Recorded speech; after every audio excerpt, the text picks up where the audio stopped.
What would you do if the two people you trusted most, your husband and your best friend, betrayed you in the worst way possible? This is the heartbreaking but powerful story of Ayamide from Lagos, a woman who lost everything in one night, only to rise stronger than ever. Welcome to Folktales Hub.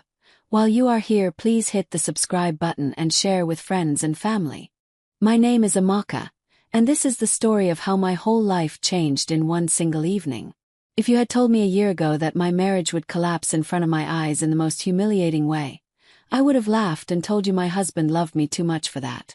But life has a way of teaching us lessons we never ask for. I had been married to Kunal for 8 years. To me, he was not just my husband, he was my partner, my best friend, my safe place. And speaking of best friends, I also had Chioma, who had been in my life for over 15 years. She was my sister in all but blood. The kind of person I believed I could trust with my deepest secrets.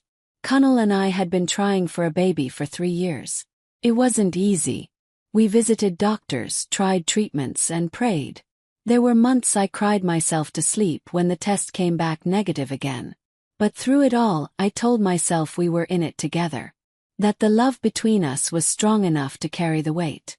That week, I had traveled for a business conference in Abuja. The plan was to stay until Thursday.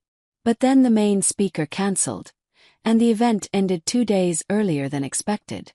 I thought to myself, what better way to surprise Kunal than by coming home early with some good news? You see, I had just received word that I was being considered for a big promotion at work. Something that could really change our lives. I imagined Kunal's face lighting up when I walked in with his favorite roasted groundnuts and a bottle of wine I picked up at the airport. I wanted to see him smile again. We had been stressed for months, and I felt this surprise could bring us closer. The taxi dropped me off at our home in Surulere just as the sun was setting. From the street I noticed something strange. There were too many cars parked outside our house. I recognized Kunal's black Toyota Camry, and right next to it was Chioma's little white Honda. But there were at least 4 other cars I didn't know. Maybe Kunal is hosting colleagues from work, I thought. But a small knot tightened in my stomach. Kunal hardly ever invited people over without telling me. I paid the driver, pulled my small suitcase, and walked up the driveway. Before I even touched the door, I heard laughter drifting from the backyard. Loud, joyful voices. Sounded like a party. My heart skipped. Why would Kunal be throwing a party without me? Inside the living room, everything was strangely tidy. There were fresh flowers on the table, and the whole house smelled like jollof rice and roasted chicken. My chest tightened. Something felt off. I dropped my bag by the couch and followed the sounds into the kitchen. And then I froze. The room was decorated. Pale yellow and white streamers hung across the walls. Balloons were tied to chairs, and a large cake sat on the center island. But it was the banner that nearly knocked the breath from my chest. In bold, cheerful letters it read, "Welcome baby Adeyemi." Adeyemi, Kunal's surname. For a moment, my brain refused to process what I was seeing. A baby shower. In my house.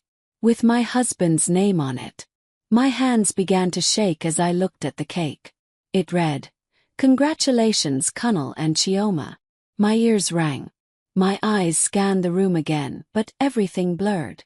The balloons, the gifts, the tiny baby clothes neatly wrapped. The voices outside grew louder, and then I heard it. Kunal's voice. Warm. Proud. Talking about becoming a father. And right after that, Chioma's laugh. I pushed open the sliding door to the patio. Conversations stopped instantly. About 20 people were out there. Our neighbors, some of Kunal's colleagues, even my own mother. Kunal was standing by the grill wearing the apron I bought him last Christmas. He looked happier than I had seen him in months, laughing with his brother. And then I saw her. Oma. She was wearing a flowing yellow dress. Her belly round, unmistakably pregnant. She looked radiant. She looked like a woman deeply loved. My legs felt weak. My stomach twisted so violently I thought I would collapse. 6 months pregnant. That meant this affair had been going on far longer than I could even imagine. And the worst part. Everyone knew. Every single face turned toward me had guilt written on it. My own mother was there, smiling moments earlier, now looking at me with shame in her eyes. Chioma's arms instinctively wrapped around her belly. Kunal froze. His lips parted. "Amaka," he whispered. The world fell silent. My voice came out steady, though inside I was breaking into pieces. "Surprise," I said. The conference ended early. The air was heavy. My chest burned as I looked from Kunal to Chioma, and then to the banner again. I felt the betrayal pressing on me like a weight I couldn't carry. I raised my voice. "I want an explanation. Right now. From the two of you." Chioma tried to step forward, her voice trembling. "Amaka, please let me explain." "Explain what?" "Cut her off. Explain how you are pregnant with my husband's child. Explain why you chose my home, my kitchen, my backyard to celebrate your betrayal." Kunal lifted his hands like he was calming a frightened animal. "Let's talk inside. Please calm down." I laughed bitterly. "Calm down. I just walked into a baby shower for my husband and my best friend. In my own house. And you want me to calm down?" My eyes swept over the crowd. "How long have you all known? How long have you been lying to my face?" The silence was deafening. Finally my mother-in-law muttered, "We wanted to tell you, my dear. But Kunal thought it would be better to wait until you returned." "Wait for what?" I demanded. "To tell me that my marriage is over.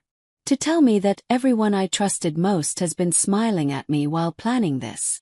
Kunal stepped closer. "Amaka, it's not what you think. Chioma and we fell in love. It wasn't planned. We were lonely. Don't you dare." I snapped, my voice shaking the air. "Don't you dare put this on me.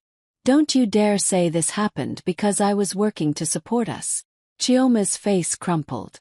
"Amaka, I'm sorry. We tried to fight it." "How long?"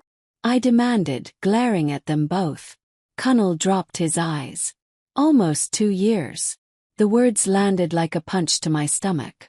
2 years of lies. 2 years of him kissing me goodnight and then sneaking to her.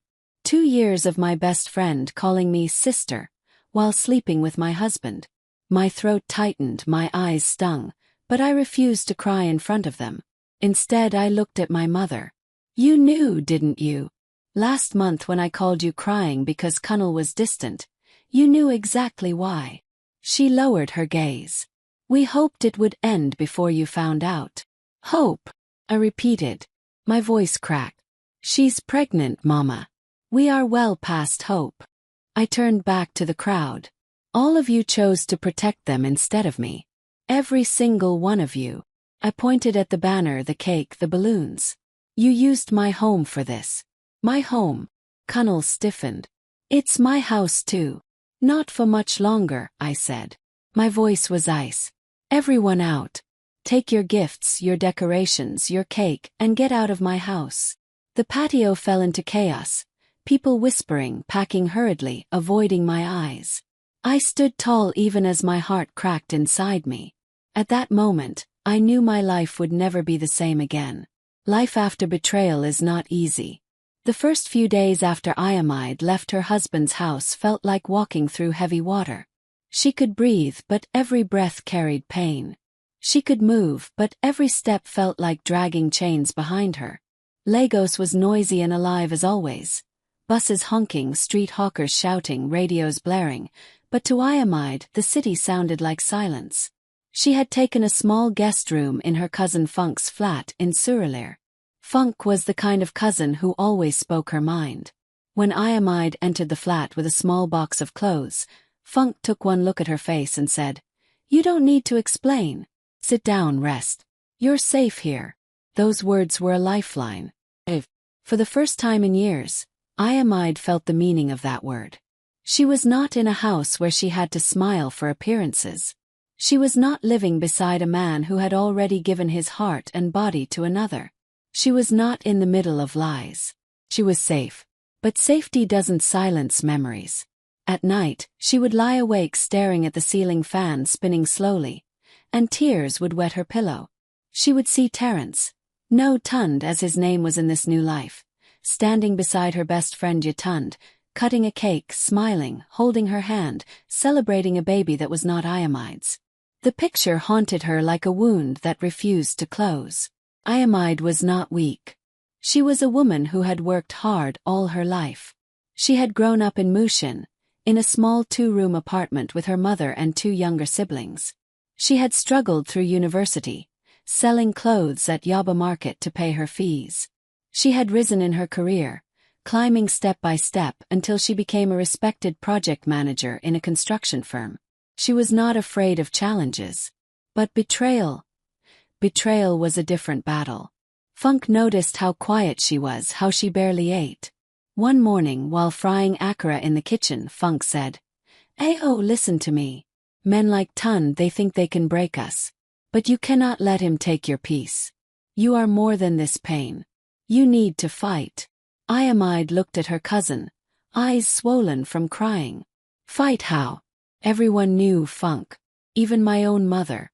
They all stood there, smiling as if I was nothing. How do I fight against that? Funk turned the akara in the hot oil and said firmly, "You fight by living. You fight by not letting shame destroy you. You fight by taking back everything that belongs to you." The words stayed in Iamide's heart like a drumbeat. She remembered something important.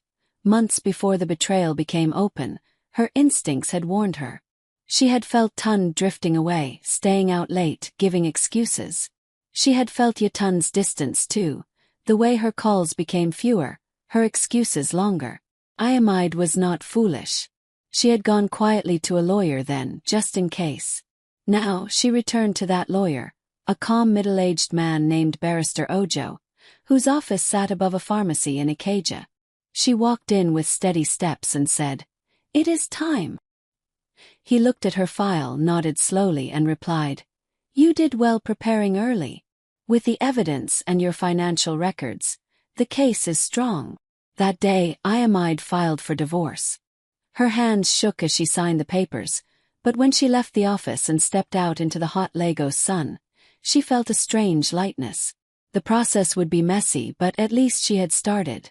At least she was no longer standing still in the fire. When Tund was served the divorce papers, he laughed bitterly. He called her phone and shouted, "So this is how you repay me after everything?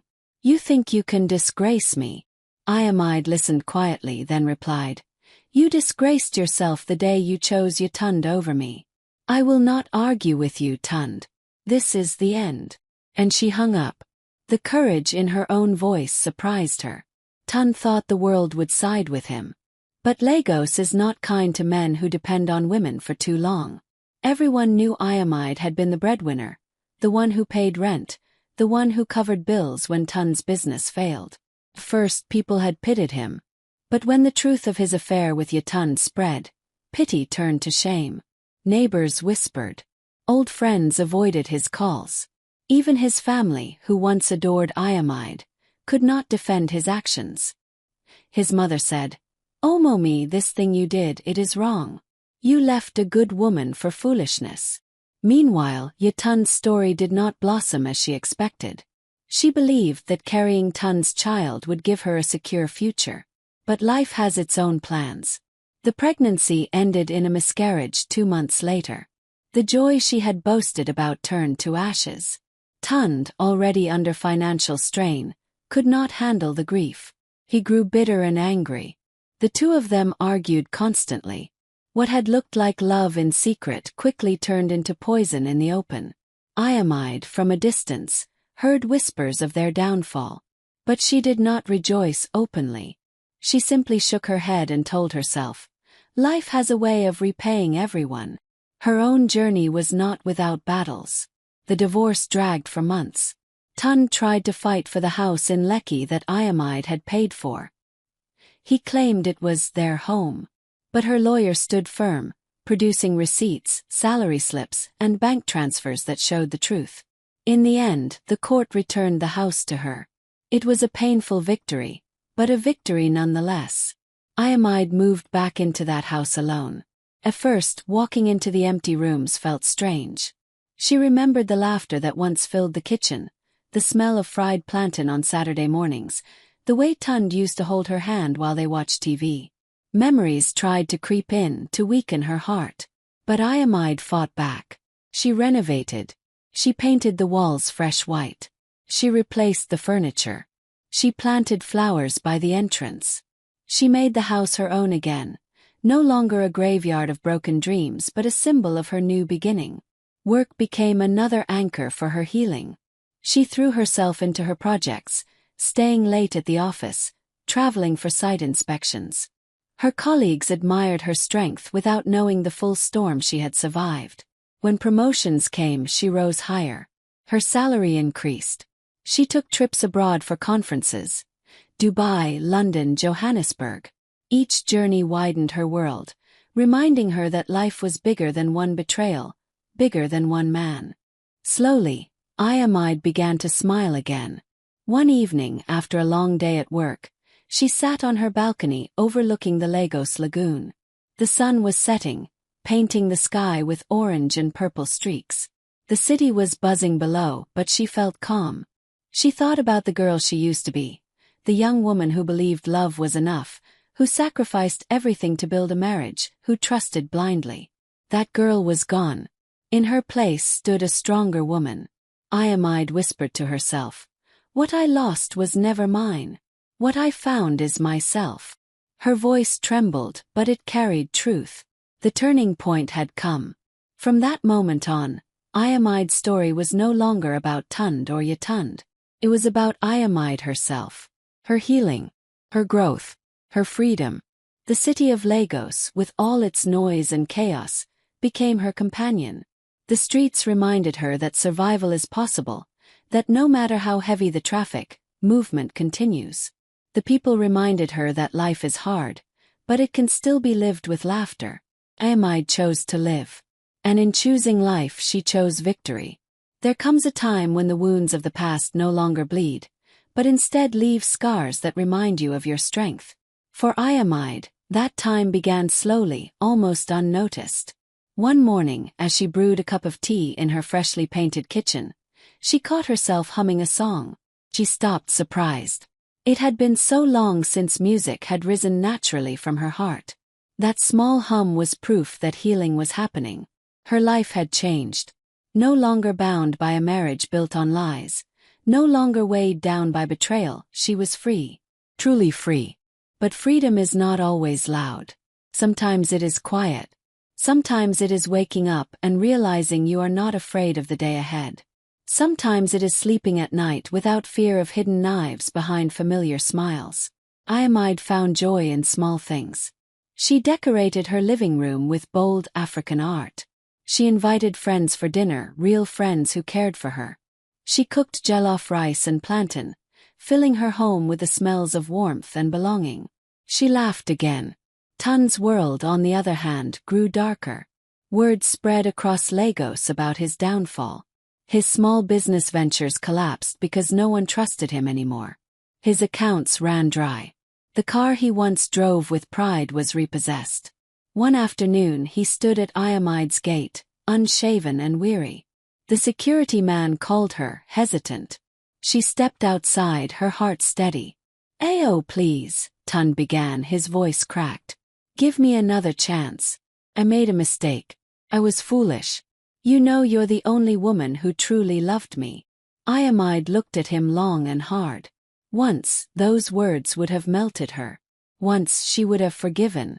But not anymore. "I loved you, Tund," she said quietly. "I gave you everything. And you chose to throw it away. You thought I would always be here waiting. But I am no longer that woman. Go and live with your choices."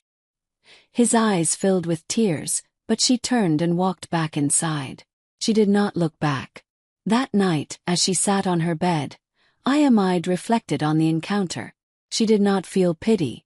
She did not feel anger. She felt nothing. And that was power. The chains had broken completely. Life has a way of rewarding those who endure storms without giving up.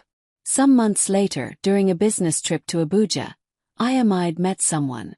His name was Chike. He was not flashy, not boastful. He carried himself with quiet confidence. He worked in architecture, and their paths crossed at a professional networking event. First, they exchanged polite words. But as the days passed, they found themselves laughing, sharing stories, discovering mutual respect. Chaik did not rush. He did not demand. He listened. He admired her strength, not just her beauty. Ayamide was cautious. After what she had been through, her heart carried walls high as the gates of Ikoyi mansions. But Chaik was patient. He did not try to tear the walls down. He simply stood outside them, waiting, showing kindness brick by brick until the walls lowered. Back in Lagos, Ayamide's friends noticed the change in her. She smiled more. She dressed brighter. She spoke with hope again. Funk teased her one evening as they sipped zobo in the living room. "So, Ao, who is this Chaik that makes you glow like a lantern?" Ayamide laughed, shaking her head.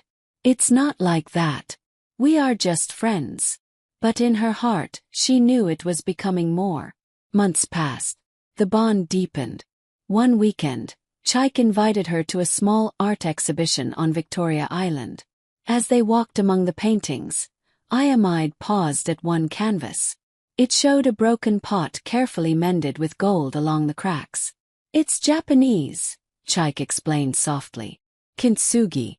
They repair broken things with gold, making the cracks part of the beauty instead of hiding them." Ayamide stared at the piece, tears rising. That was her. Broken once but not destroyed. Mended with strength, with courage, with resilience. She turned to Chaik and whispered, "I understand." From that day, she allowed her heart to open again. Meanwhile, Yatun's life was a different story. After the miscarriage and the collapse of her friendship with Tund, she found herself isolated. The friends who had celebrated with her at the baby shower no longer called. The trust she once enjoyed vanished. She tried to approach Ayamide for forgiveness, but Ayamide, while calm, kept her distance. Forgiveness does not always mean reconciliation. Ayamide forgave in her heart, but she did not rebuild what was already dead. 1 year after the divorce, Ayamide stood in her garden, looking at the flowers she had planted. They had grown, blooming in bright colors. She smiled. The flowers were like her, alive, vibrant, standing tall despite storms. Her life was not perfect. There were still lonely nights, still memories that sometimes stung. But she was whole again. Whole in a way she had never been even during marriage. Chaik became part of her world, not to complete her, but to walk beside her. They traveled together, to Ghana, to Kenya, to Cape Town. Each trip brought laughter and new memories. One Sunday afternoon, as she sat with Funk and some friends sharing a meal of pepper soup and fresh palm wine, someone asked her, "Ao, if you could go back, would you change anything?" She thought for a long while. The table was quiet. Finally she answered, "No. Because if I had not passed through betrayal, I would not know my own strength. If I had not been broken, I would not be rebuilt into the woman I am today. Life did not end. It began again." Her words sank into the hearts of everyone present. And that is the truth of Ayamide's story. She was betrayed, abandoned, humiliated. But she refused to remain in ashes. She rose. She rebuilt. She thrived. Tund and Yatund faded into the background of Lagos life, carrying the weight of their choices. But Ayamide shone brighter, a living testimony that pain can birth power, and endings can lead to beautiful beginnings. As she often told herself while watching the sun sink into the Lagos lagoon, "The marriage did not break me. It only revealed what was never mine. And in losing them, I found myself." And finding herself was the greatest victory of all.